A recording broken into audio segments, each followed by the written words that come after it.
Hey everybody, today's guest has lived a story of love, loss, and extraordinary resilience. Nathan Wieser was a scuba diving instructor living in a garage on the beach of Turks and Caicos when he met his wife Lucy. Their journey together has taken them from island shores to mountain valleys, surviving hurricanes, wildfires, and heartbreak. That's a few that we could all imagine. After losing four unborn children and their infant daughter, Nathan and Lucy made the courageous choice to try again, only for their son Otto to be born at 26 weeks, fighting for every breath. Through it all, they had held on to faith, love, and unwavering belief that even in the depths of loss, life can still bring beauty. This is the story of endurance, hope, and sacred strength, and it takes to keep choosing love, no matter what the storm leaves behind. Well, welcome, Nathan. Thank you. Um, I bet you never planned on ever having a life in the Caribbean to meet your beautiful forever woman. Let's start there because everybody loves a good love story. Is she from that area? No, she's not. She's British. So I was down there working as a dive instructor, and she finished her high school in England. It's like an extra year than we would have in the States or Canada. Mm. And so she finished her high school, and they do they call a gap year. So she kind of was just going to travel for that year and then go to college after. And she traveled to Grand Turk and the island I was living in. And we met, and she never went home or back to college, which was a little bit of a sore spot between her father and I for a little bit. Well, yeah, fast forward all these years, you guys get along now. Yeah. Oh, yeah. Nice, nice. That's awesome. Well, that's super amazing. And you guys lived in the Caribbean for how long before you decided to move? We lived for 10 years. Oh, Um, okay. yeah. Yeah. We were well established there. Um, we adopted 9 dogs. And so that was our family. No, Um, yeah, that is a family. yeah. Yeah. Well, we started with no, and Lucy had never had. My wife had never had a dog. She grew up with a cat family, and then we started feeding a stray after one of the major hurricanes because the stray was kind of eating off the tourist food. So we felt Oh, bad for her because the tourists weren't there for about 3 months. So we started feeding her, and then one day we were watching the sunset on our deck, and she crawled under the deck and started scratching around. And I figured she was either going under there to die or have puppies. And sure enough, 2 days later, we started hearing whimpering, and she had had 4 girl puppies. And we started feeding her like lunch meat through the slats of the deck and stuff. And she was just tearing them out of her hands because they were trying to eat from her. And so we went from 0 to 5 really quick. They were all female, all girls. And so we moved houses to try and accommodate having 5. But once you have 5, it's pretty easy to say what's one more. So a lady they was say the leaving the same thing island about with children. They're the ones that have the big, huge families of humans. So, exactly. hey, what's one more? We're at 12. Who cares? Let's have one more. Yeah, exactly. Yeah. We one lady was leaving the island. She had a very senior dog. She's like, I can't leave with him. He won't make the trip. So we was like, well, what's 6? And then that senior dog found a runt puppy that was on its last, it fit in my hands. She was in her last minutes of life, kind of in a field. So we brought her home so she could just kind of die in comfort. And then the next morning we woke up and she was tearing around the room and she had found her new lease on life. So then we had one more and it just kind of tailspin from there until we had 9.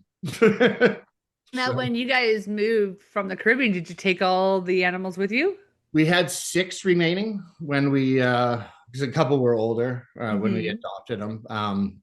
So they had passed on, but we had 6 when we left, and we didn't want to fly them because it's quite the trip to go from the Turks and Caicos to either Miami or Toronto, and then zigzag through North America. So we flew them to Miami, met them in Miami, and we actually bought a truck and travel trailer and then said we might as well make the most out of this. And we did 2 months through the States. Oh, And I think we hit 23 states in two wow. months. I mean, that's 23 states in 2 months. I mean, that's not easy to do. I mean, it's easy if you find all the ones really close together. It's not if you do the ones really far apart. We did the far apart ones. We didn't spend much time on the East Coast. So we wanted to get out of Florida just because of the heat as fast as we Mhm. could. So then we went into Georgia, then uh, Tennessee, Kentucky. Then we kind of made our way up um, over to the Dakotas and down through Wyoming, Colorado, did New Mexico, Arizona. They came back up the West Coast. So Nice. yeah, we tried to avoid major cities. I think we only drove through St. Louis and Portland. Well, Um, that's my town, yo, yeah, St. Louis. we So, saw the arch. There was a lot of traffic, and we were depending 50 on feet what time of long. the day So you come through, it can be a real nightmare. oh Uh, yeah, and it one we were used to for 10 years driving on a 6 mile by a mile and a half long island where the traffic was basically donkeys, you know.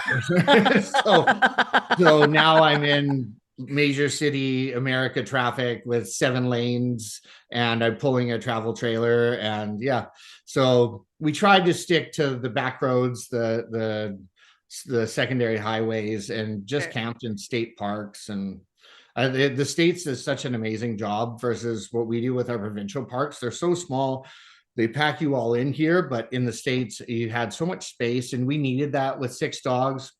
And Hmm. yeah, just the vast amounts of land that you guys have set aside for recreation there was pretty Hmm. impressive.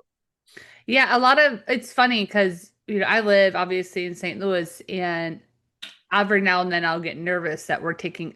I'm I am I believe in conserving our land, but I also know that we need land. We need to build cities. But I'm like, man, I hope we're not taking too much up, space up.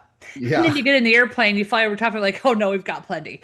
yeah, yeah. Okay. There's lots of land. But you get nervous if you're in the cities too long. You're like, gosh, are we consuming too much of the land that we have? And some people would probably argue that we do. But when you get up into the air, you can really see how much open, vast space we really do have.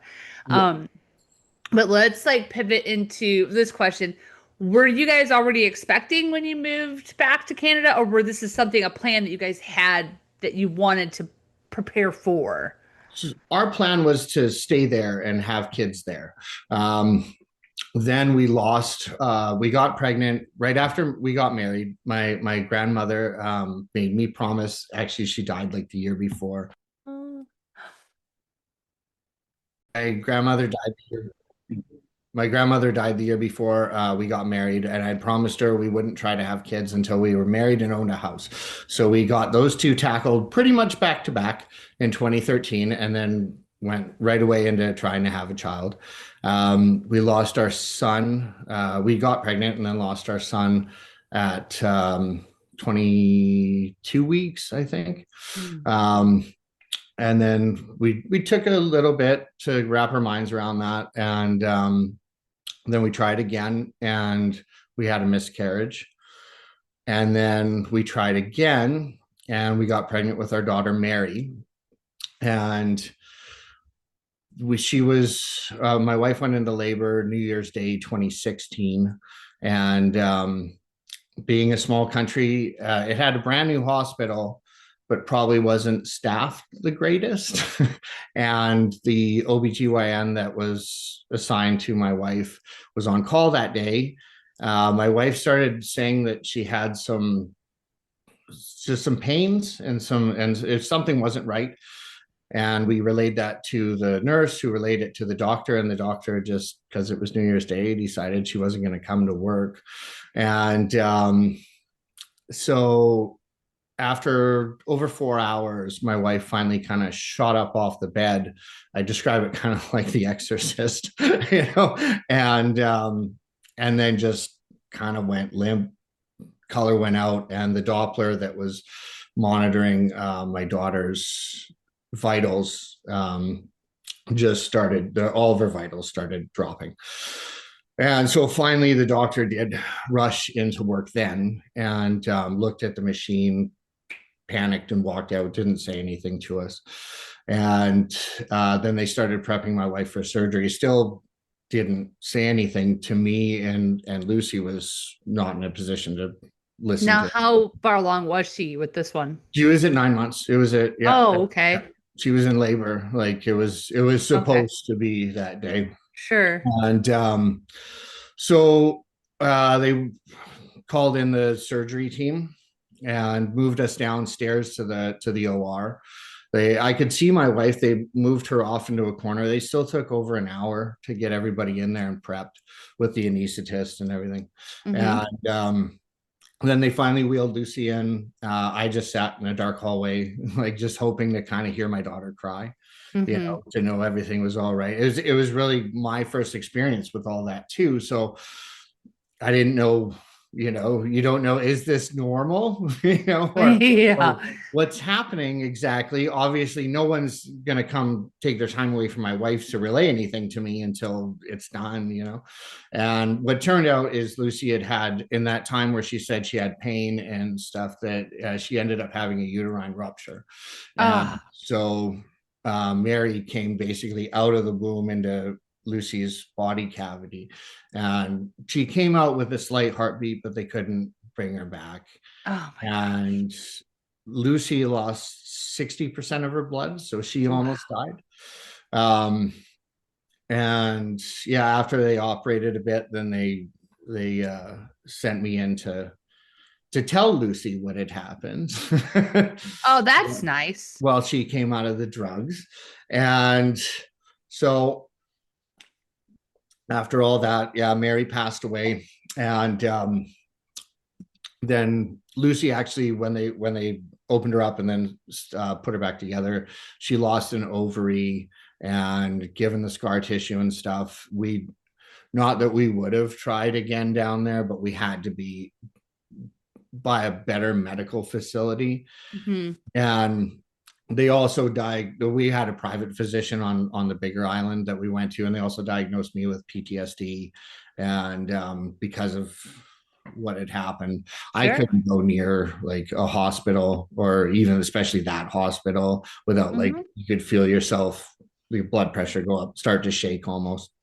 And I started having like recurring nightmares and night terrors, if you will, I guess. I Mm-hmm. try not, like, to emphasize the PTSD things. I know there's like veterans that have been to war and seen Yeah, but far there's worse things than I there's have. I know.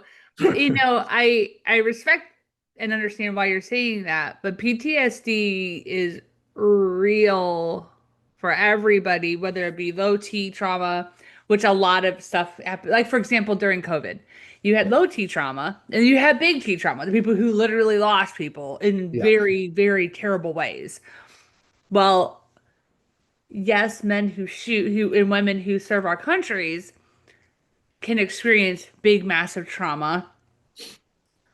Losing a child in that dramatic a way, and then them telling you to tell your wife what happened, like that's a huge big T trauma, friend. Like Yeah. there's no reason to explain that out because no one should ever dismiss the magnitude of what we go through.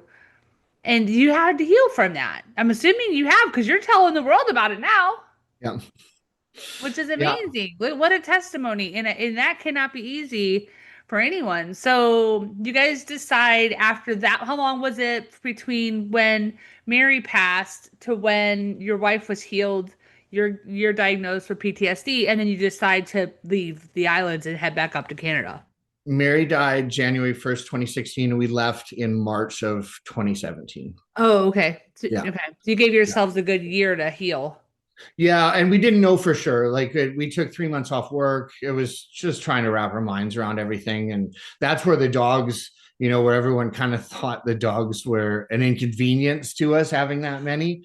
That's what actually kept us going through those three Oh, months. We asked people to not contact us so we could just kind of be in our space, and it was sure. those dogs that at 6 in the morning they want to go for a walk. So we had no choice to lay in bed and feel sorry for them. Right. And they had Yeah, that they gave you a little bit of unconditional love. purpose. Yeah, they gave us that unconditional love, that wag of the tail that kept us Yeah. going.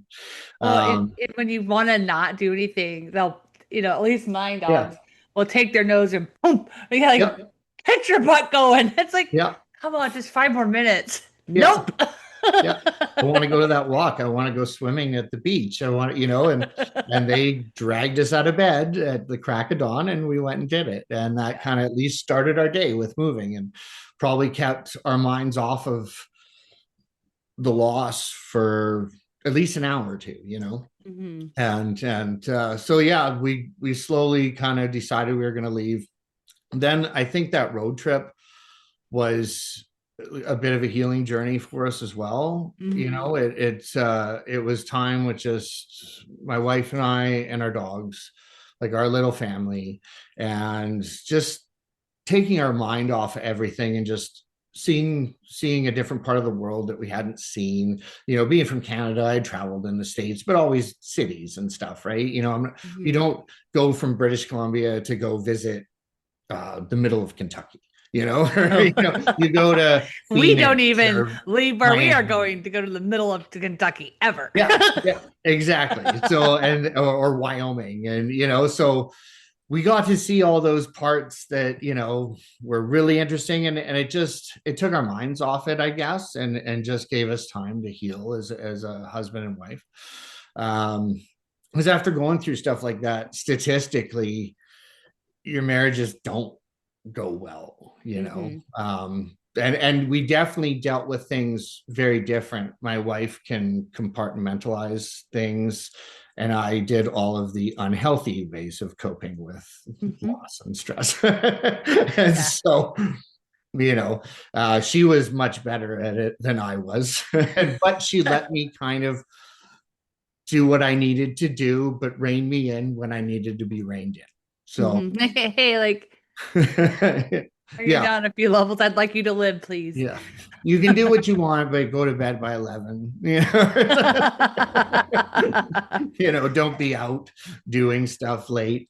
Yeah. Oh my gosh. So then how long was it when you guys got reestablished, I don't know if you guys are still there at that same place now, but you're in Canada and you decide to try for another child. How long Yeah, was it that? took a while. We sent Lucy to every specialist here possible, Uh-huh. to Vancouver, which is like got the bigger facilities and stuff, and doctors here. And we had talked about surrogacy, if that was a safer thing or whatever mode of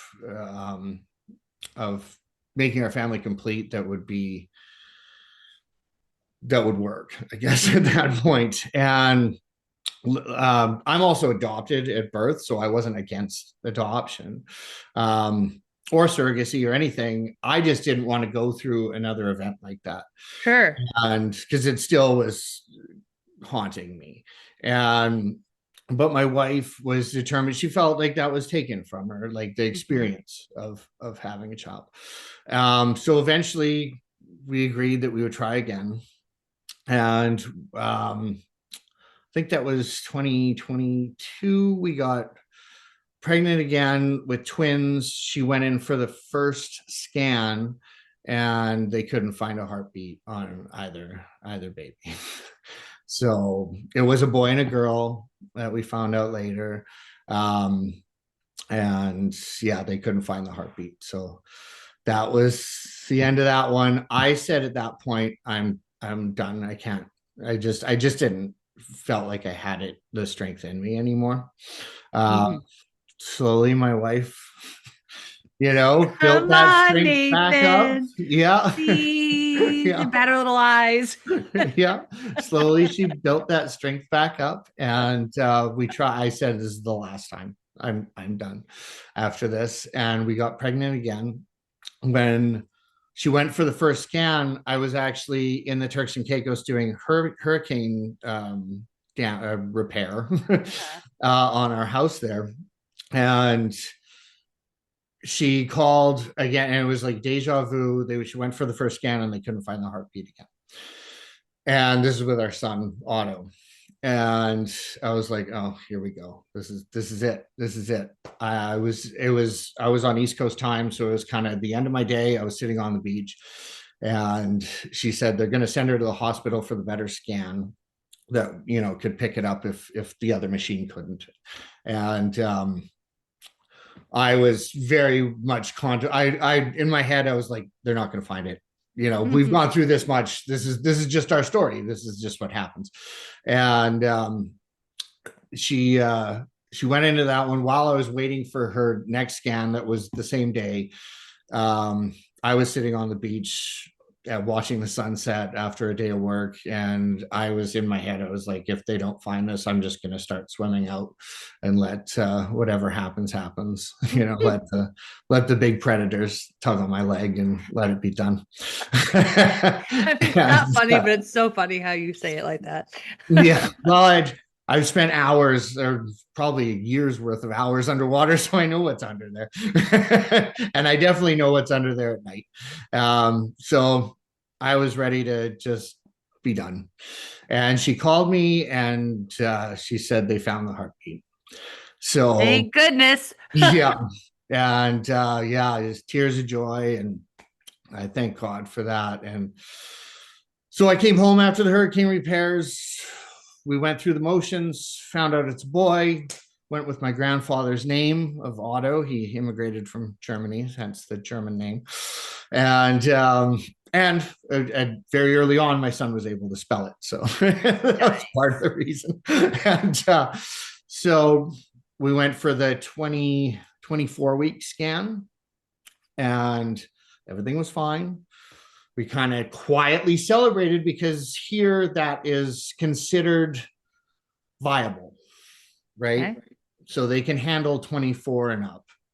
And not thinking that that would be our case, they were going to take the baby a little bit early, but at 36 weeks, like closer to birth, but not leave it to birth because of the scar tissue and stuff. Sure.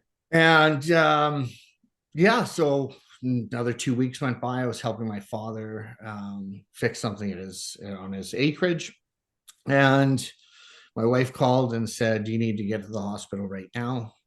And I had personally avoided medical facilities and hospitals the best I could, given our past experiences. So I flew down there as fast as I could, running a few lights and driving a little bit dangerously on the way. And she ended up having another uterine rupture, but this time, because it was the scar tissue, which they thought could happen, but would be later, and that's why they wanted to take Otto out early.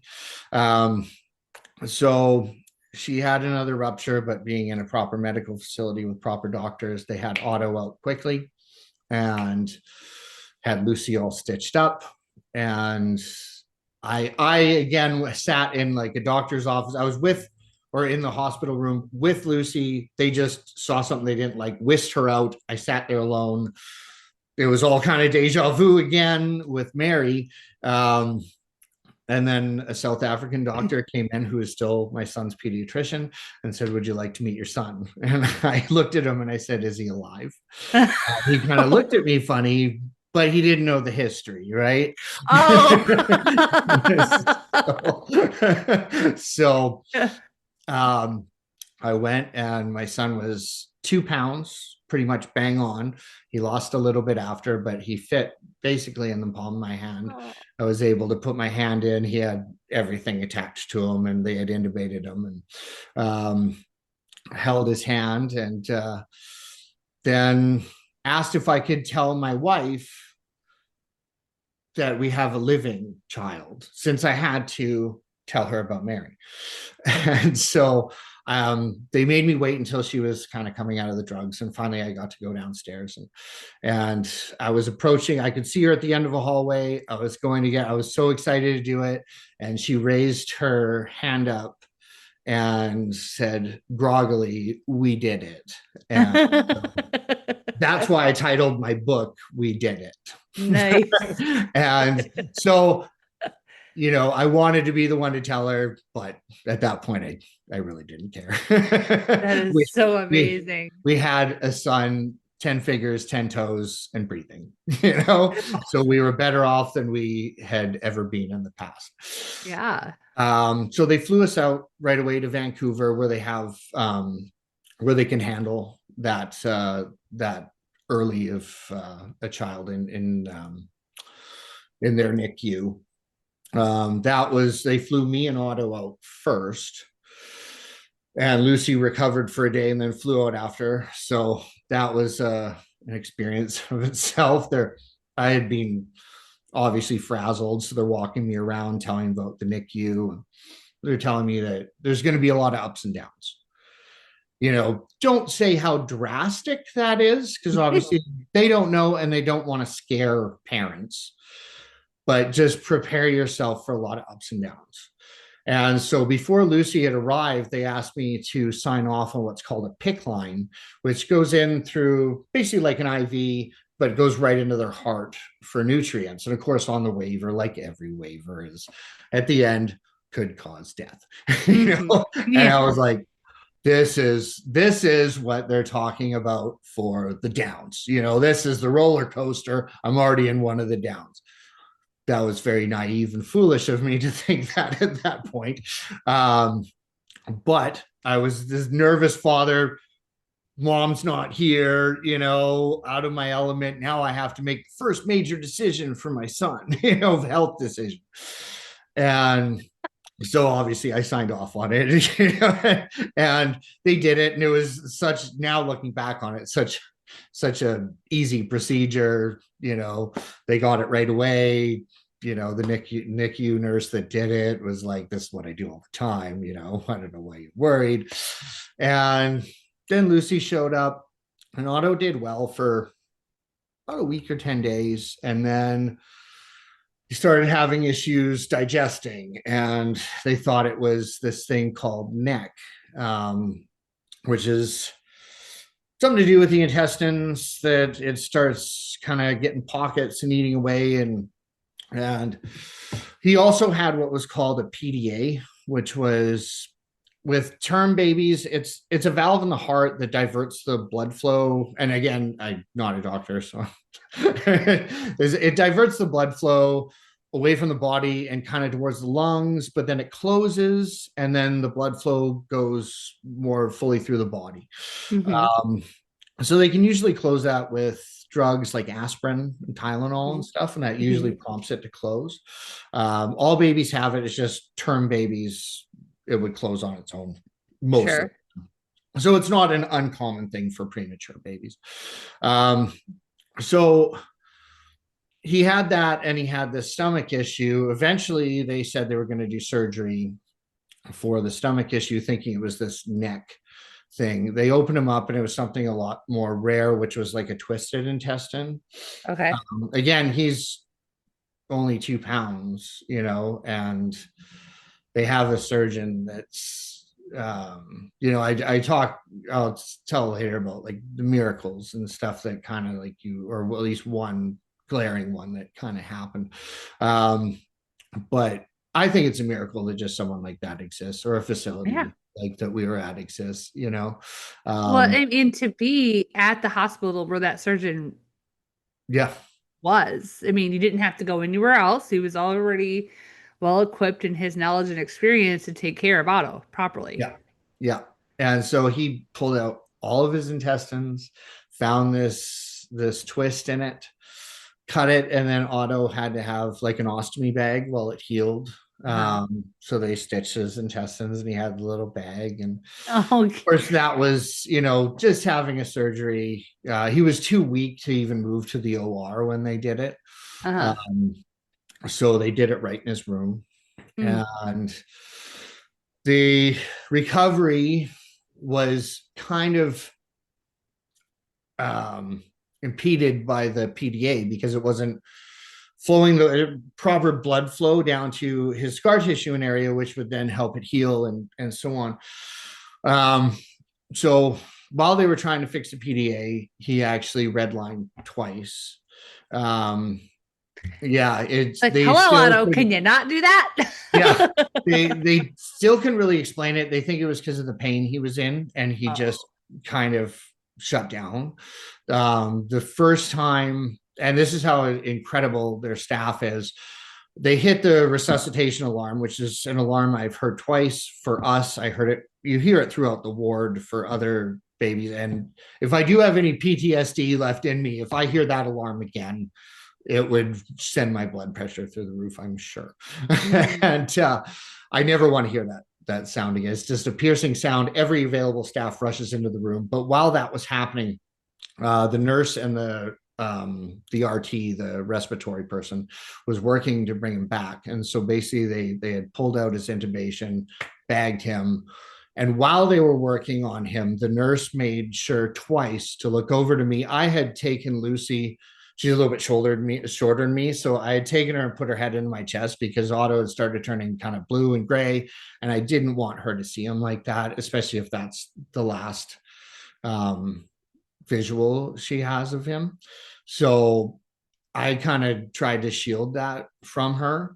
And so the nurse made eye contact with me while bagging and reviving my child and was like, it'll be okay. It's going to be okay. And I think those words were probably hollow at the moment, but now just thinking back on it, it's shows what the staff there, how special they are, just to Mhm. not just concentrate on reviving my son, but make sure this frazzled dad that's in the corner of the room, obviously with a look of panic on my face, is reassured. And Mhm. I think that's as special as I can say for all the staff there. That's Um, amazing. he did it again a few days later. um, Just likes to keep you guys on your toes. yeah, he's a very stubborn fella. There's probably that German upbringing. And so then they kind of sorted that out. I still smoked at the time. I remember going out when that was happening. It would just seem like it was only in a few days, but it seemed like months. You know, like a day seems like a week there, just because how much changes from hour to hour. Mhm. Um, and I was out having a cigarette, and just it's a stress that you can't explain. It feels like an elephant standing on your chest. You can't breathe, and it's just nonstop. There's no escape from it. And I remember just the word faith kind of going through my head, and it wasn't, my mind was focused elsewhere. And I was raised in a church, went to a Christian school, and then as teenagers do, and after my parents' divorce, I kind of, and working in Club Med as a dive instructor, I definitely, moved away from the faith in a proper Christian life. And but that word faith just kept going through my head, and I, it's only your subconscious or God that put it there. And it actually calmed me down when nothing else did. It gave me a little bit of calm. And then going forward the next week or two, we'd take 2 steps forward, 1 step back, and he'd heal a little, and then we'd have something else happen that wouldn't be great news.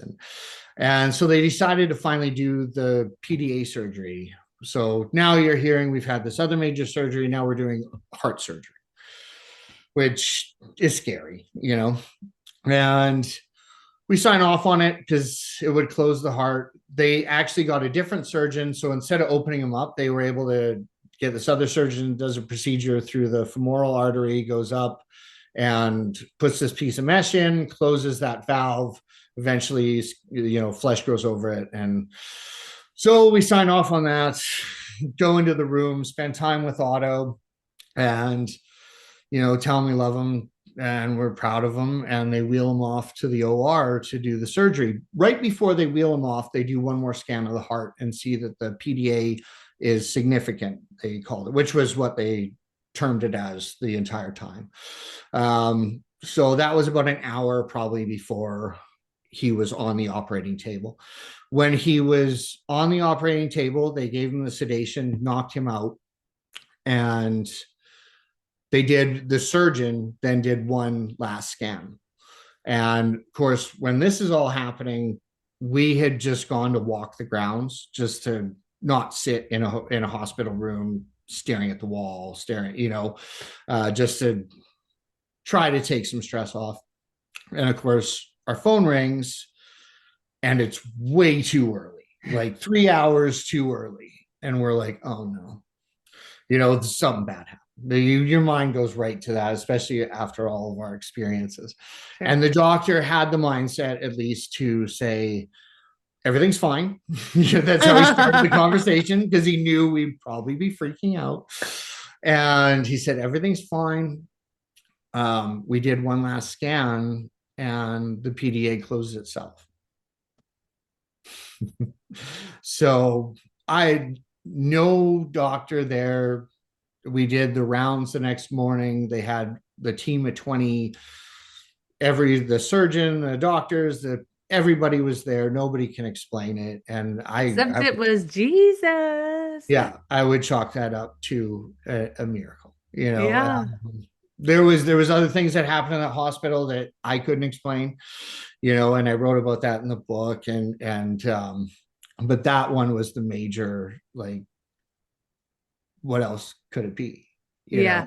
An hour before it was wide open and significant and pumping mists of blood into the lungs versus the rest of the body. And once they go to cut, minutes from cutting, it's fine.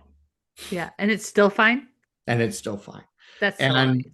that was is kind of the turning point of him going on the mend. And he really accelerated from there and started taking his feeds. And you're excited when he poops in his bag, like different things that you never thought would really excite you. I remember running down the hallway the first time he did, where the nurses, doctors told us to watch for that in his ostomy bag.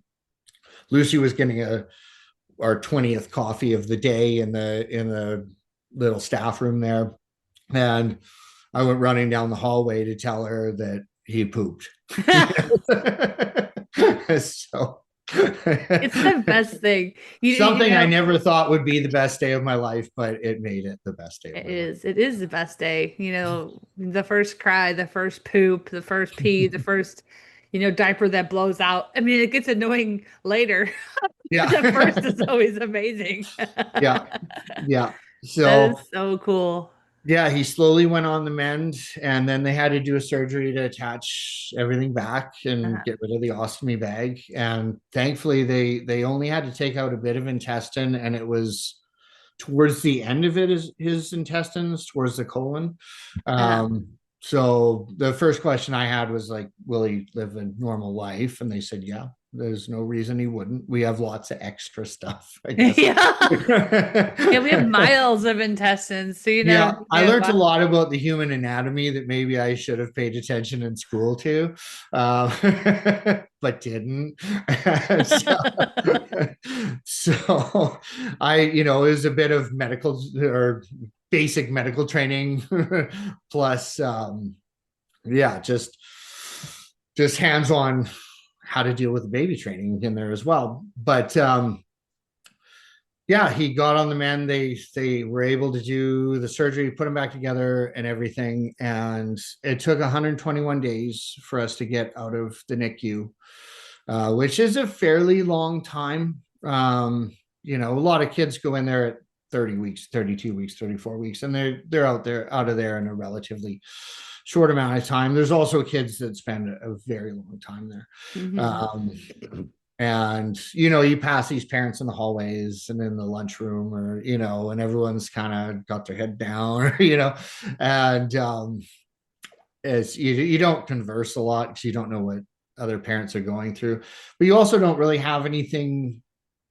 to look at, read, whatever, to kind of understand what you're going through as well, which is another reason I kind of wrote the book, was for fathers, parents, mothers to know what fathers are going through, because it's the same the same circumstances but different experiences for the two Hmm. of us.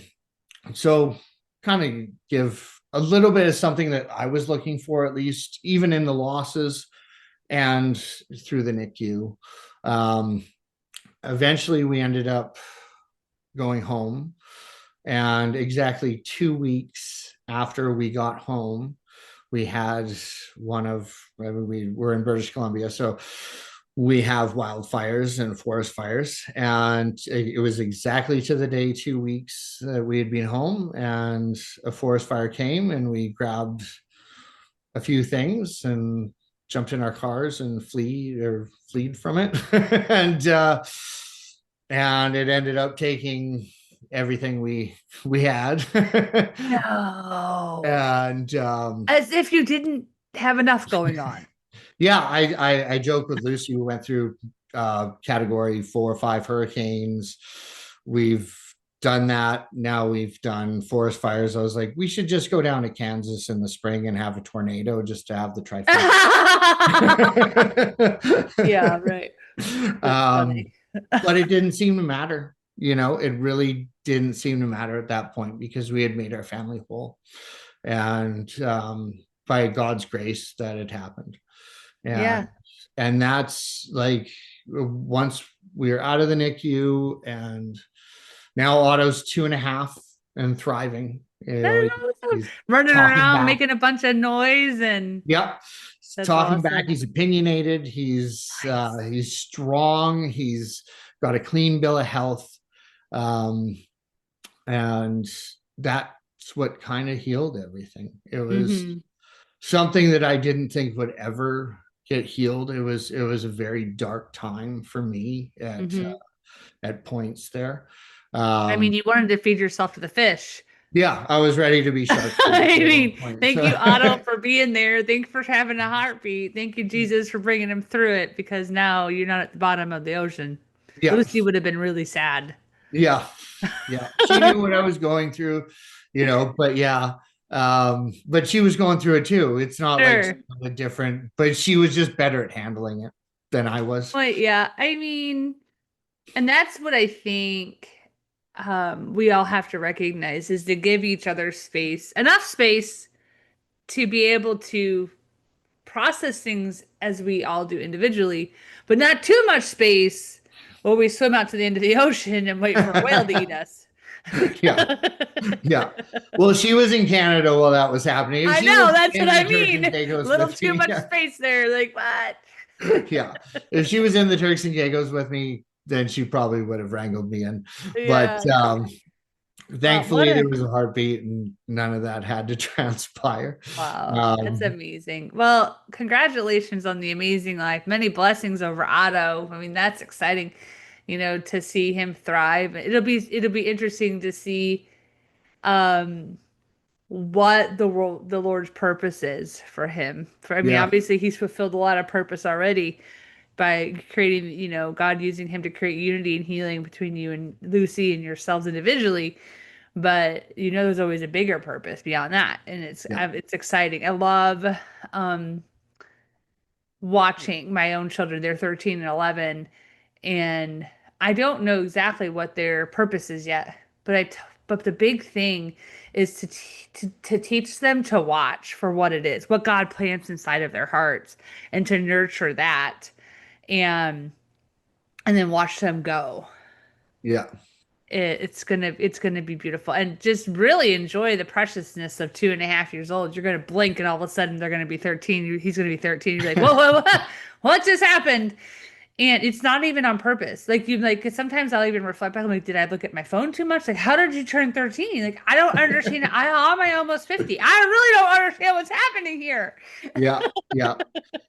Well, the nice part is we've had getting a later start for me. I like Otto was born when I was 40. I'm now 43. Um, all of my friends had kids in their 20s. So Mhm. their kids are basically adults, if not adults. And so we have, that's the nicest part. That's one thing that I write about as well, is that my close circle of friends, all my friends are still from, my close friends are still from my childhood.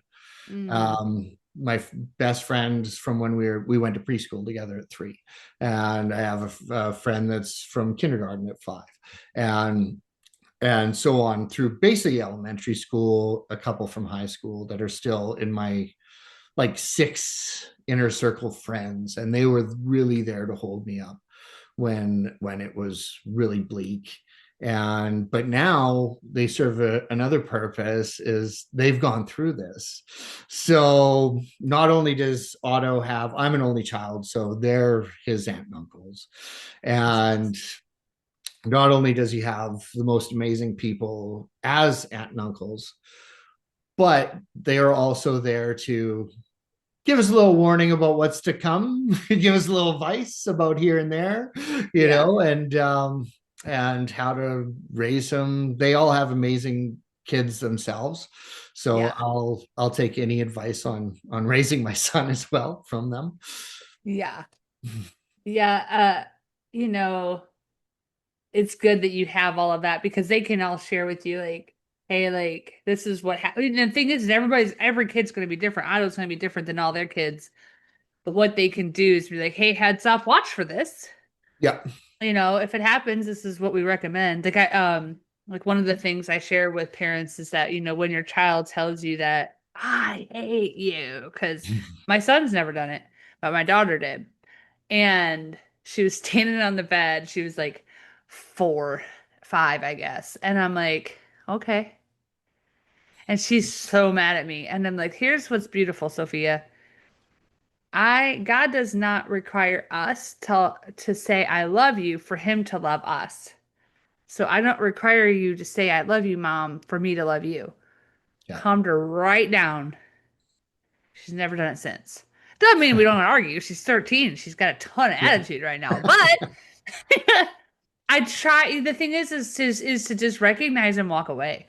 And then, because every age has been so much fun. Like they surprise the crap out of me sometimes, or they're so full of gratitude. And it reminds you that you're not screwing up as much as you think you are. Yeah. You're like, okay, you're pretty awesome. Like sometimes I'm like, am I too easy on them? Am I too hard on them? You know what I mean? But you're on the best adventure right now. So I would love to give you the choice of how you want to end this because anyone that's going through a similar story, um, or going through a lot of heartbreak or a lot of heartache when it comes to losing child after child after child, or there's people out there who, have unborn children that haven't made it. They have a live, living, amazing child, but then they keep losing them afterwards. Like there's just happens to be a thing going on right now where it's just child loss is so big, and I don't feel like people talk about it enough. Yeah. Um, would you like to either speak a word of encouragement over them, pray over them, or both? I mean, word of encouragement. I don't give up, even though I was close to it. Um, that being said, I know there's parents that won't get to where I am, unfortunately. That's it's where I try to shy away from being like, don't give up, because it doesn't mean you gave up if you didn't succeed finally. Um, I know it was hard for both of us, especially like Mother's Day, Father's Day, when our kids to us were very real. That it wasn't really recognized maybe by other people because they're not living. To us, we have 6 kids, or we had 6 kids. And even when Otto was born, we were in the hospital for Mother's Day and Father's Day, and everyone sent us messages on social media, on by text or phone, and it was happy first Father's Day or happy first Mother's Day. And they meant no harm by it at all. They were congratulating us, but it was still a little hurtful because if those kids didn't exist, if we weren't parents already, that means kind of those kids didn't exist. Sure. Um, That makes so sense. it's one of those things that you have to go through it, probably choose a healthier path than I did, and really focus on your marriage. Hmm. That's such an important thing. I know people can stray away from it, people can become distant. There's nothing out there that's better than building that bond with your spouse and going through it with your spouse. I'm so Hmm. happy I went through it with Lucy, and that we came out so much stronger as a husband and wife. And maybe those other losses made us appreciate this a lot more. And Hmm. it's probably hard to say that to a parent that's just lost a child or lost a Hmm. pregnancy. But if you look down the road, or if you can, yeah, that being said, I couldn't. So I don't expect parents to look into the future saying, once I have that living, breathing child, then I'll feel better, or that'll heal some of these wounds. Hmm.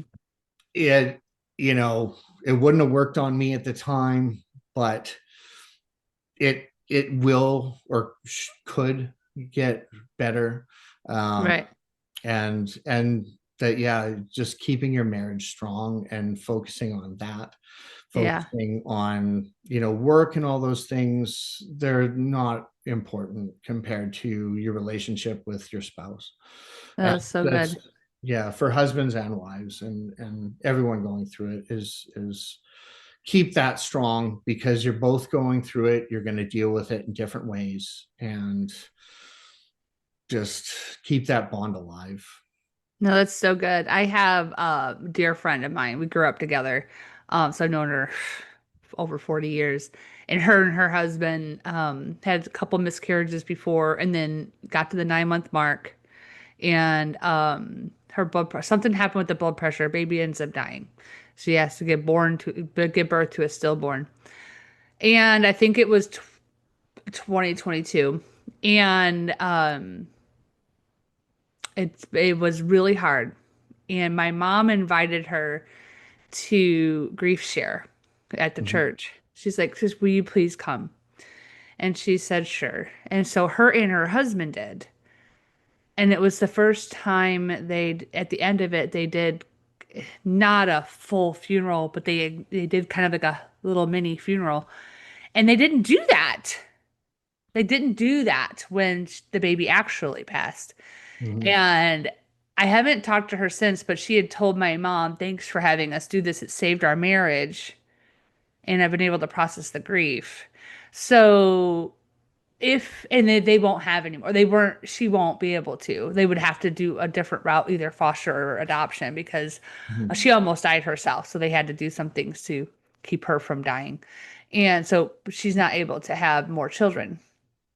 But I say all of that because there are churches. There's a great program called Grief Share.